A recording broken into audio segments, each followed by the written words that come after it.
Bonjour les matos locos, j'espère que vous passez un very happy day, very qui signifie beaucoup en anglais, on fait la traduction normale. Ici, on s'attaque à la notion d'appartenance à un intervalle et aussi à la comparaison entre deux nombres. Alors, on est parti.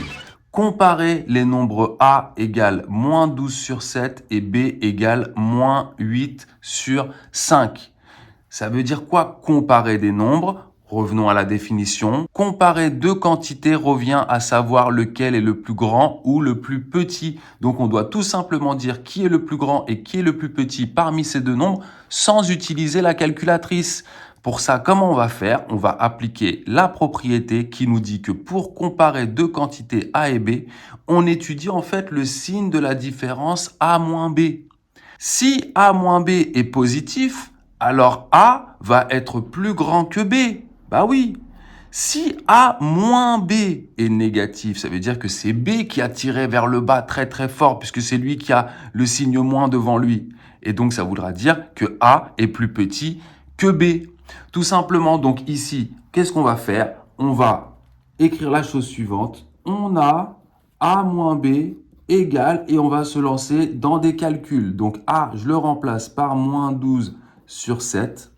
Moins, et B, maintenant, je le mets derrière le symbole moins. Attention ici, n'oubliez pas les parenthèses dans un premier temps pour ne pas vous tromper. Ensuite, à l'étape d'après, je vais enlever les parenthèses. 12 sur 7 plus 8 sur 5. Et maintenant, je dois calculer la somme de ces deux fractions pour voir si c'est positif ou négatif. Pour ça, je vais devoir mettre au même dénominateur. J'y vais, ce qui donne, je vais multiplier cette fraction-là en haut et en bas par 5 et celle-ci par 7. Vous savez faire ça normalement. Donc, moins 12 multiplié par 5, ça fait moins 60.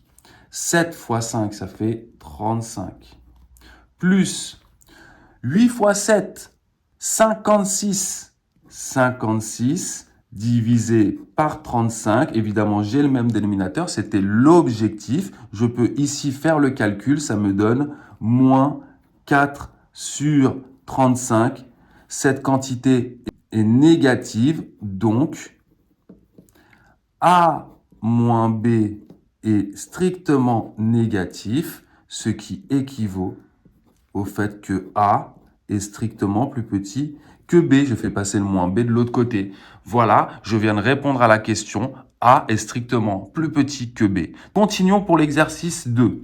Sans calculatrice toujours, dire si 2 tiers appartient à l'intervalle 3 cinquièmes point virgule 1. On vient à cette partie-là de la méthode. À quelles conditions est-ce qu'un nombre x appartient à un intervalle A, B, A étant plus petit que B? Eh bien, pour ça, il faut que x soit supérieur ou égal à A et simultanément inférieur ou égal à B. Il sera donc dans l'intervalle, il sera donc compris entre A et B. Donc, ainsi, pour vérifier que x appartient ou non à l'intervalle AB, il faut comparer x avec A et x avec B. Alors, allons-y. On va dans un premier temps comparer 2 tiers avec 3 cinquièmes sans calculatrice. Comment je vais faire? Eh bien, je vais faire 2 tiers moins 3 cinquièmes.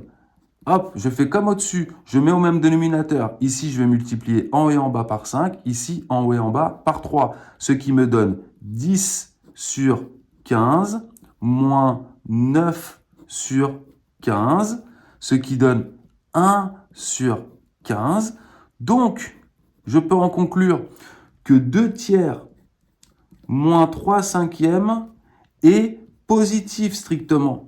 Ce qui équivaut au fait que 2 tiers est strictement plus grand que 3 cinquièmes. Pour l'instant, on peut dire que 2 tiers est donc à droite de 3 cinquièmes. Maintenant, il ne faut pas que ça dépasse 1 pour que ça appartienne à l'intervalle. Et bien pour ça, on va comparer 2 tiers avec 1. Sauf que cette fois, on ne va pas appliquer cette même méthode. Oui, parfois on peut aller plus vite. Quand vous devez comparer avec 1 une fraction, il suffit de regarder qui est le plus grand entre le numérateur et le dénominateur. Ici, le numérateur est plus petit que le dénominateur. Ça veut dire que cette fraction-là va être strictement plus petite que 1. On a, vous l'écrivez comme ça, 2 qui est strictement plus petit que 3. Donc, 2 sur 3 va être strictement plus petit que 1. Bah oui, puisque 2 est plus petit que 3, si vous divisez 2 3 fois, vous allez obtenir une valeur strictement plus petite que 1. Imaginez-vous que vous avez 2 euros, que vous êtes 3 personnes, et ben ça va faire moins d'1 euro par personne. C'est nécessaire. Ainsi, on peut affirmer que x appartient bien à l'intervalle 3/5, point virgule 1